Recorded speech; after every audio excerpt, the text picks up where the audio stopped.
Have you ever heard of a boy so tiny he could fit on your thumb, yet so clever he could outsmart anyone? Buckle up, because today I'm going to take you on an incredible journey into the world of Tom Thumb, a little hero with a giant heart. This is a story filled with adventure, clever tricks, and a whole lot of surprises that will keep you on the edge of your seat. So grab a cozy blanket, settle in, and let's dive into this amazing tale of a tiny boy who proves that size doesn't matter when you've got a big brain and an even bigger spirit.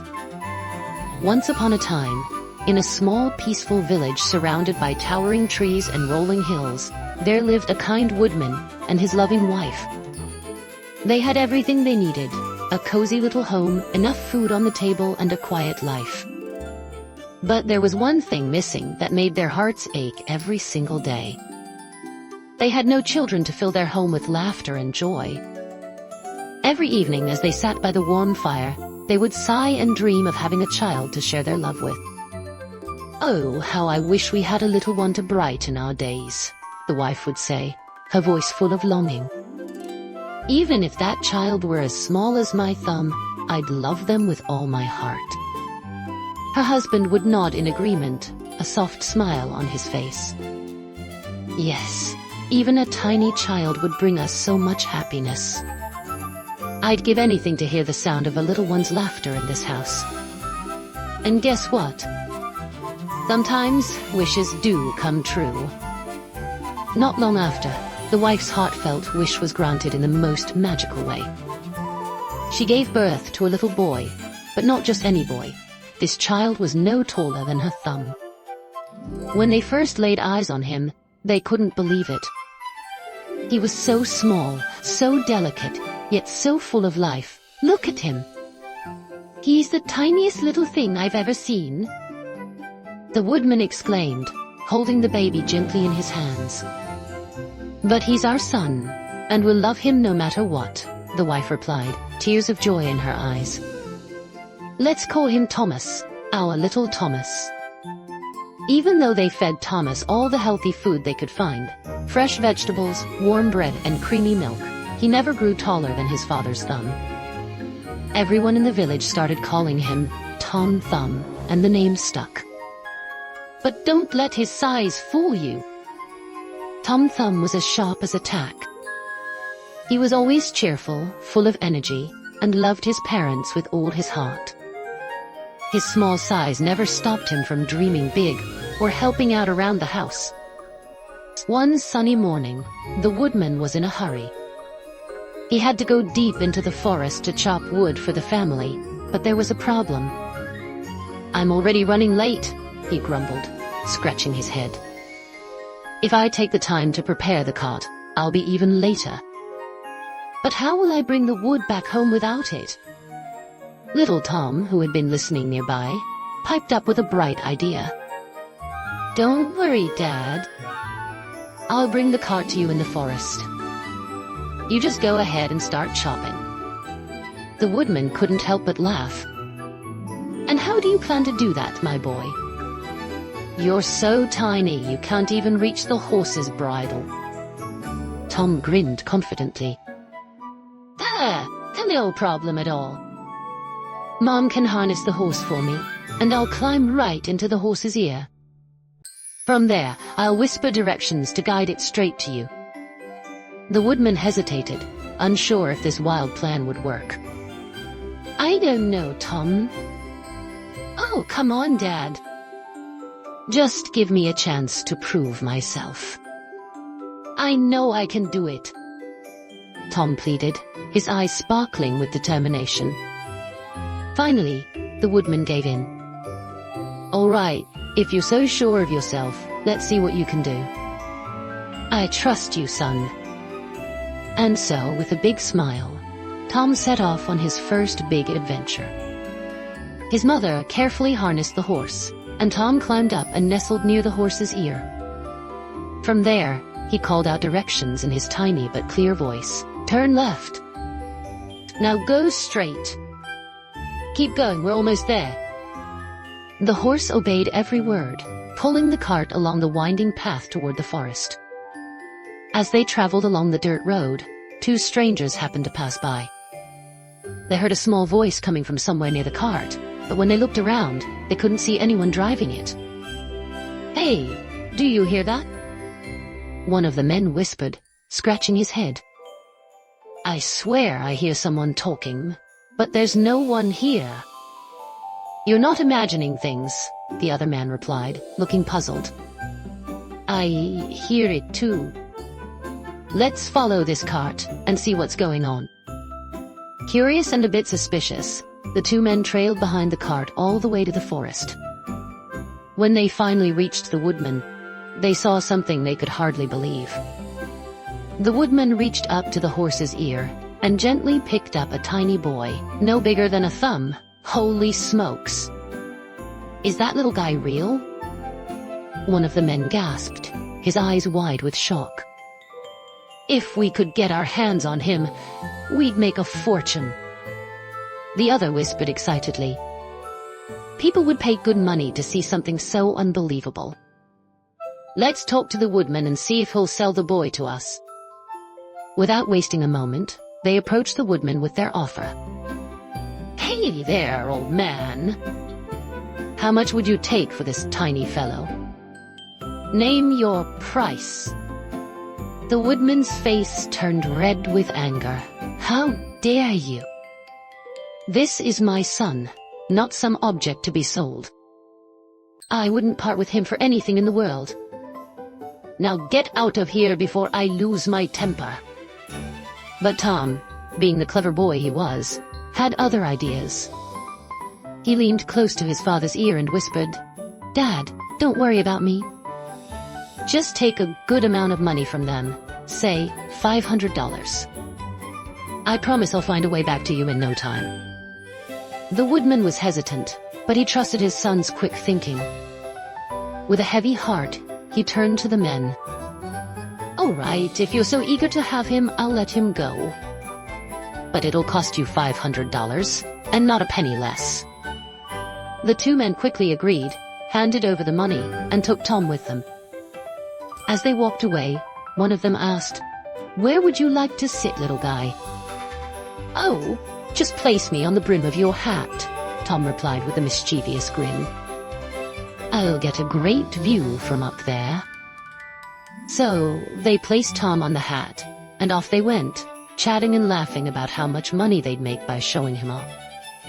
They traveled for a few kilometers, crossing fields and small streams, until they decided to take a break in an open field. This was the moment Tom had been waiting for. As soon as they set him down on the ground to rest, he took off running as fast as his tiny legs could carry him.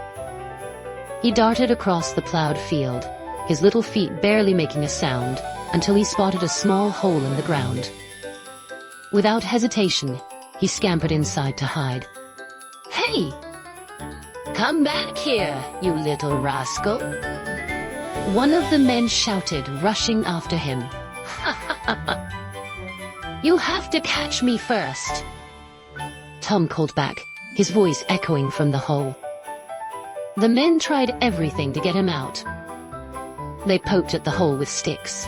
They dug around with their hands, but it was no use.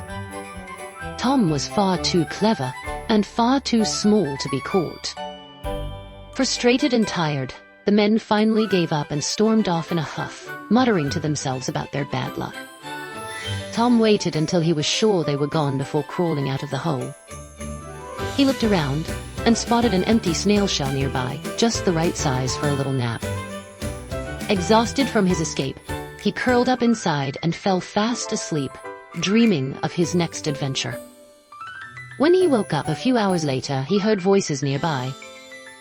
Two robbers were sitting close by, whispering about their plan to rob the local parson's house under the cover of night.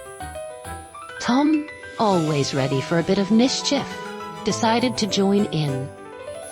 "Hey, I can help you with that," he called out in his tiny voice. "Who's there?"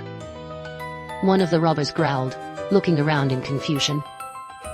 "Down here, mister," Tom shouted, waving from the ground. The robbers bent down and saw the tiniest boy they'd ever laid eyes on. "Well, I'll be." What are you, 2 centimeters tall? Or maybe 3. One of them chuckled. Forget about my size and listen up, Tom said confidently. I can sneak into the parson's house without anyone noticing. I'll throw out whatever you want.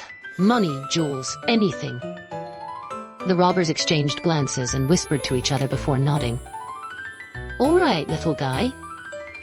If we agree to this, what do you want in return? I'll tell you that later, Tom replied with a sly smile. For now, let's get moving. They made their way to the parson's house, which was about 1 kilometer away. When they arrived, Tom slipped through the window bars with ease, thanks to his tiny size. Once inside, he couldn't resist causing a little chaos.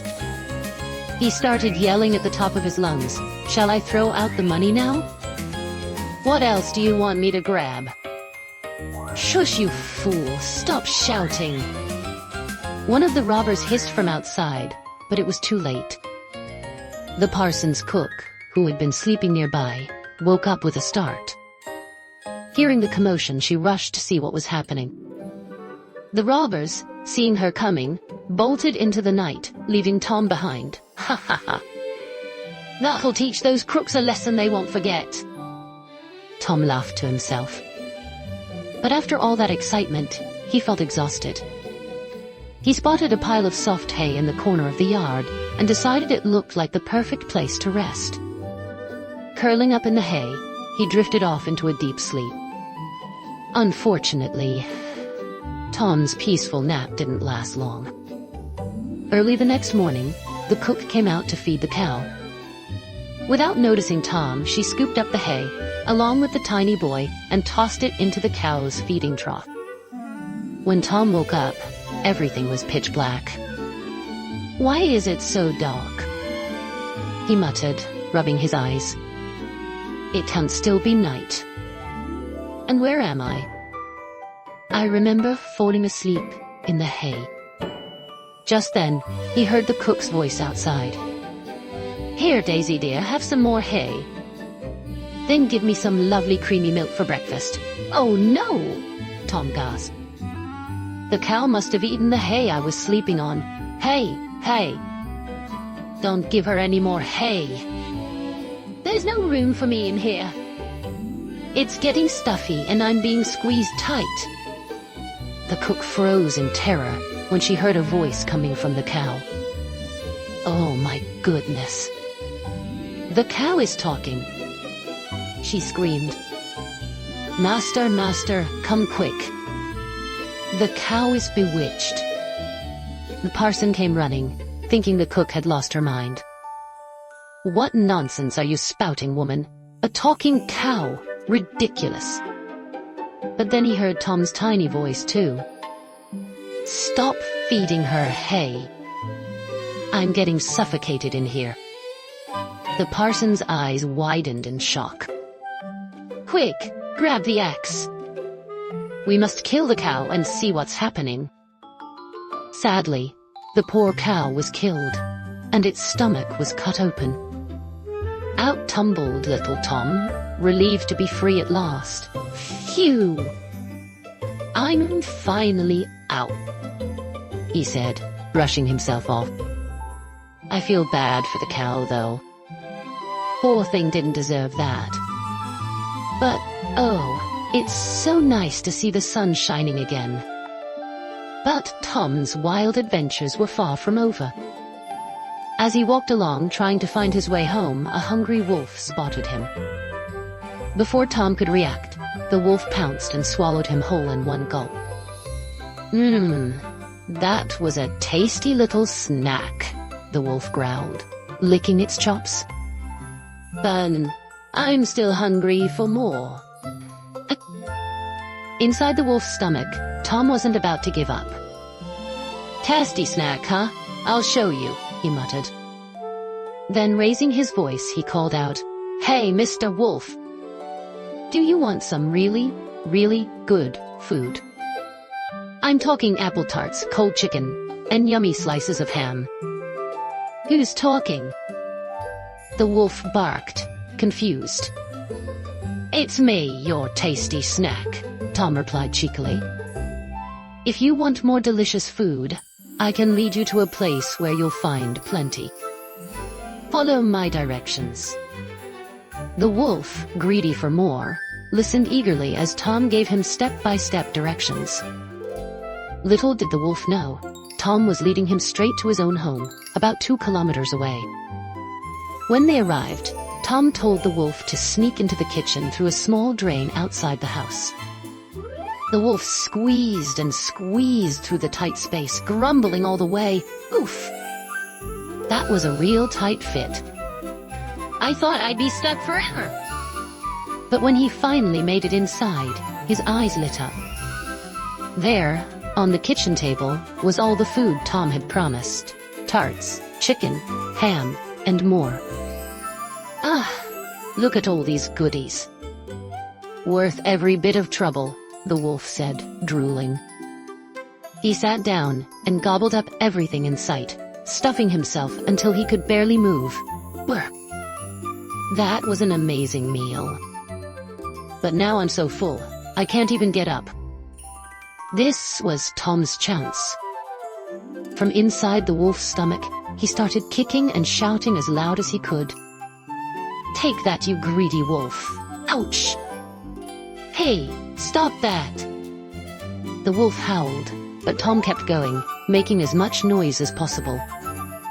The commotion woke up Tom's parents, who came running into the kitchen to see what was happening. Good heavens! How did a wolf get in here? "The woodman!" exclaimed. He dashed to the shed to grab an axe, ready to deal with the intruder. But then, he heard a familiar voice. "Dad! Dad! Be careful when you hit him! I'm inside his stomach!" Tom shouted. "What?" "Don't worry, Tom, I'll get you out safely," the woodman replied, his heart racing. This greedy wolf has eaten so much, he can't even run away. With one strong swing, the woodman struck the wolf on the head, knocking it out cold. Then, with great care, he cut open the wolf's stomach and pulled Tom out, unharmed. "Oh, my child. Where have you been? I've missed you so much," his mother cried, hugging him tightly. "I'll never let you out of my sight again," his father added, relief washing over his face. "Hello, Mom. Hello, Dad. It's so good to see you both again," Tom said with a tired smile. "Right now, all I want is a warm bath, some clean clothes, and a big meal. I've got quite a story to tell, but I'm too exhausted to share it just yet." His parents laughed, happy to have their clever little boy back home. "Take your time, Tom," his mother said, ruffling his hair. "We've got all the time in the world to hear about your adventures. For now, let's get you cleaned up and fed, and then you can have a nice long sleep." And so, Tom Thumb returned to the warmth and safety of his home, knowing that no matter how small he was, his courage and quick thinking could overcome any challenge. His story, full of twists and turns, would be told another day. But for now, he was just happy to be back with the people who loved him most.